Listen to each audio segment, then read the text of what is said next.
Au nom du Père et du Fils et du Saint-Esprit, Amen. Grande joie d'être là avec toi en ce samedi 7 septembre. Et chaque samedi, c'est une journée dédiée à la Vierge Marie. Gardons toujours nos yeux, nos cœurs, nos pensées centrées sur elle. Invoquons la Vierge Marie chaque jour, chaque instant. La première lecture d'aujourd'hui, c'est 1 Corinthiens, chapitre 4, à partir du verset 6.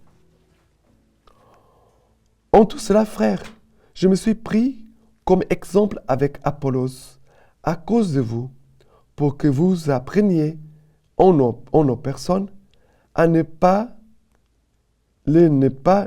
être écrit au-dessus du texte. Et je continue ici.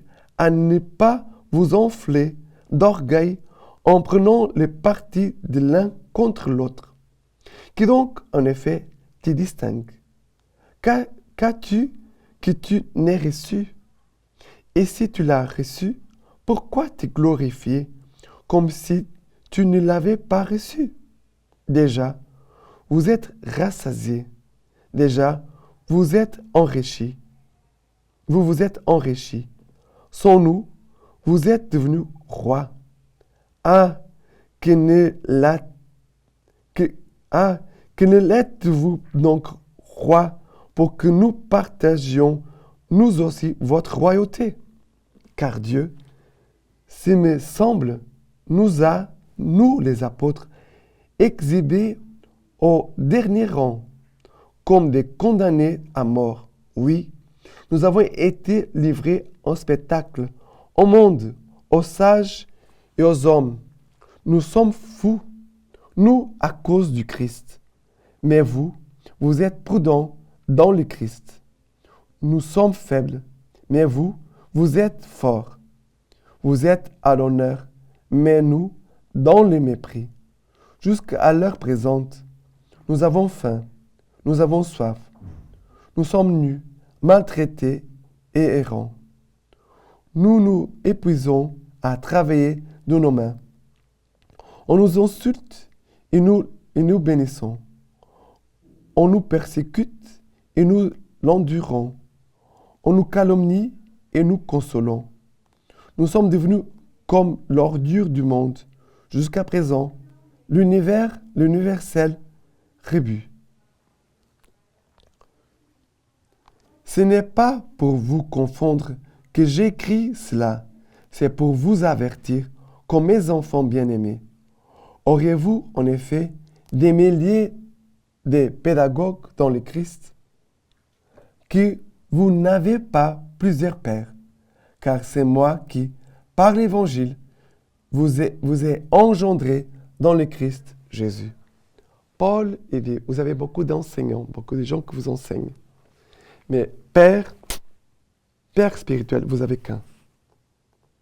Est-ce que tu as un père spirituel? Tu as un accompagnateur spirituel? Tu as quelqu'un qui est gardien de ta vocation, qui est gardien de ton âme, qui est gardien de ta vie spirituelle, qui veille sur toi, sur la croissance, ta croissance humaine et spirituelle, dans les vertus, dans tes qualités, dans les dons que le Seigneur t'a fait. Ici, Paul, il dit, vous avez beaucoup d'enseignants, ils vont donner des choses pour vous, vous enseigner, mais c'est lui qui vous accompagne, qui est là, proche, pour vérifier l'action de la grâce de Dieu en toi, de t'aider à entrer dans la grâce, de travailler la grâce de Dieu en toi, les dons et les charismes que Dieu t'a donnés. Là, il faut avoir un, même pas deux, un. Parce que si tu es à deux, tu vas dire, j'ai deux pères spirituels. Peut-être un va te dire une chose, un autre va dire une autre chose. Non. Père spirituel, un seul. Mais ce qui me touche ici, c'est ce que Paul dit. Quand il parle des apôtres, il dit, car Dieu, s'il me semble, nous les apôtres, exhibés au dernier rang, comme des condamnés à mort. Ça veut dire que Dieu nous a mis aussi là, tout proche de Jésus-Christ. Du Christ dans sa passion, dans ses souffrances, dans les souffrances du Christ. Ça nous approcher davantage des souffrances du Christ. Au dernier rang, comme des condamnés à mort. Oui, nous avons été livrés en spectacle au monde, aux anges et aux hommes. Et après, elle va dire, nous sommes fous, fous d'amour certainement, d'amour pour Jésus. Ou ils sont considérés fous au regard des hommes, des païens qui n'ont pas la foi, ils ne comprennent pas ce qu'ils vivent. Et on peut aussi vivre cela dans nos familles, parmi nos amis. Nous sommes fous, nous, à cause du Christ. Et après, il va dire, nous sommes faibles, mais vous, vous êtes forts. Vous êtes à l'honneur, mais nous, dans le mépris. Jusqu'à l'heure présente, nous avons faim, nous avons soif. Nous sommes nus, maltraités et errants. Nous nous épuisons à travailler de nos mains. On nous insulte et nous bénissons. Regardez, voilà, il dit, voilà, tout qui souffre par amour pour Jésus, à cause de cette folie d'amour pour Jésus. Mais après, il va dire, on nous insulte et nous bénissons. On nous persécute et nous l'endurons. On nous calomnie et nous consolons. Nous sommes devenus comme l'ordure du monde, jusqu'à présent, l'universel rébut. Ce sont des paroles très fortes qui doivent nous encourager dans nos combats, dans nos difficultés, dans tout ce que nous vivons, pour donner un bon témoignage de Jésus-Christ.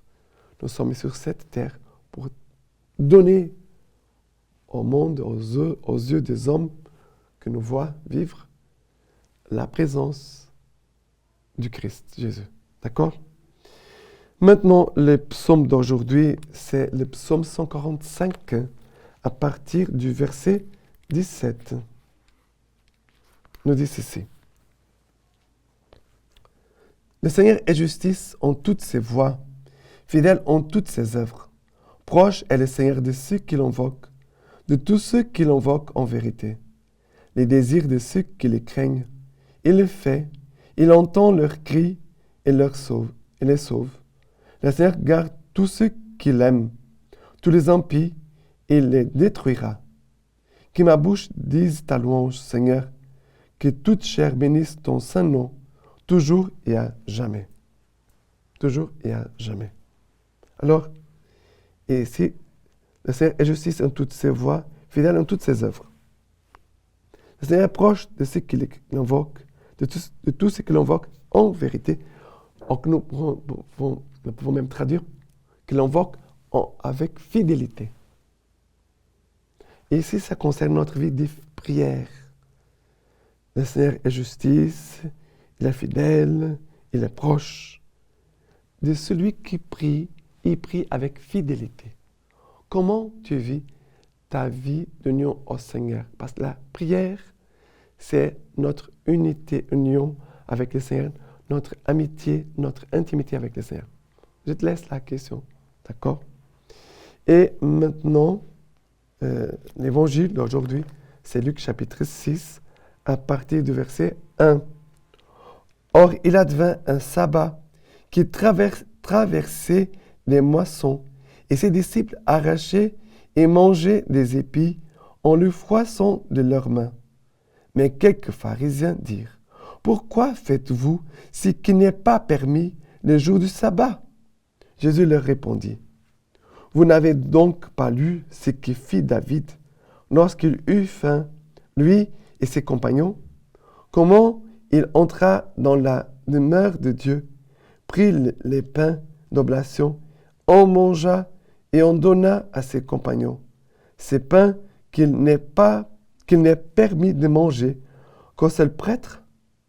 Et il leur disait, les fils de l'homme est maître du sabbat. » Alors, ici, les pharisiens, à nouveau, toujours les pharisiens qui sont hypocrites, comme Jésus les appelle, parce qu'ils disent une chose, ils font une autre. Ils appliquent une mesure pour eux, une mesure pour moi, plus large, voilà, pour l'autre plus serré. Mais ici, il dit, mais pourquoi faites-vous ce qui n'est pas permis le jour du sabbat? Voilà. Pourquoi? Jésus va répondre avec beaucoup de calme. Vous n'avez donc pas lu ce que fit David? Jésus parle de la lecture des Saintes Écritures. Vous n'avez pas lu? David, quand il a eu faim, lui et ses compagnons, sont entrés dans le temple, ils ont mangé les pains d'oblation. Oh mon Dieu! Qui était destiné seulement aux prêtres. Jésus pose une question. Vous n'avez pas lu ce qu'ils ont fait? Il n'était pas permis à David et à ses compagnons ils ne pourraient pas le faire. Ils ont fait et personne n'a fait aucune remarque. Voilà, c'était normal. Mais pour Jésus, qui est le Fils de Dieu, on fait des remarques. On fait des observations. Et comment notre monde sans foi, pour moi, c'est les pharisiens, c'est le regard des hommes sans foi, qui regardent Dieu, qui regardent Jésus, qui regardent les Écritures sans foi. Alors, c'est pour cela qu'il ne faut pas perdre beaucoup de temps avec des gens qui disent n'importe quoi. Il y a des gens qui posent des questions parce qu'il a une recherche, ils cherchent quelque chose. Et on voit dans la façon dont les gens parlent, comme ils posent des questions, on sent qu'il y a comme une soif de Dieu, des choses spirituelles. Il y a des gens qui ont posé des questions seulement pour faire des obstacles, s'opposer, de faire des difficultés, pour nuire les autres, pour les embêter. Il ne faut pas perdre de temps avec ça. Il ne faut pas donner des perles aux cochons. Voilà. D'accord? Voilà. Et maintenant, la lecture patristique de Saint Léon le Grand. Après avoir proclamé le grand bonheur de la pauvreté, le Seigneur ajoute « Heureux ceux qui pleurent, car ils seront consolés. » Ces pleurs, mes bien-aimés, auxquels la consolation éternelle est promise, n'ont rien de commun avec l'amour de ce monde. Ces lamentations qui répand la plainte de tout le genre humain ne rendent personne heureux. Les saints gémissements ont un autre motif. Les saintes larmes ont une autre cause. La tristesse religieuse pleure ou bien les péchés d'autrui ou bien son propre péché. Elle ne s'attriste pas de voir agir la justice divine, mais de voir se commettre l'iniquité humaine. Ici, celui qui fait le mal est plus à plaindre que celui qui le supporte, parce que sa propre malice plonge l'homme injuste dans le châtiment, tandis que la patience conduit l'homme juste à la gloire. Maintenant, je vous laisse la bénédiction par les mains toutes pures de la Vierge Marie. Dieu Tout-Puissant vous bénisse et vous garde, le Père, le Fils et le Saint-Esprit. Amen.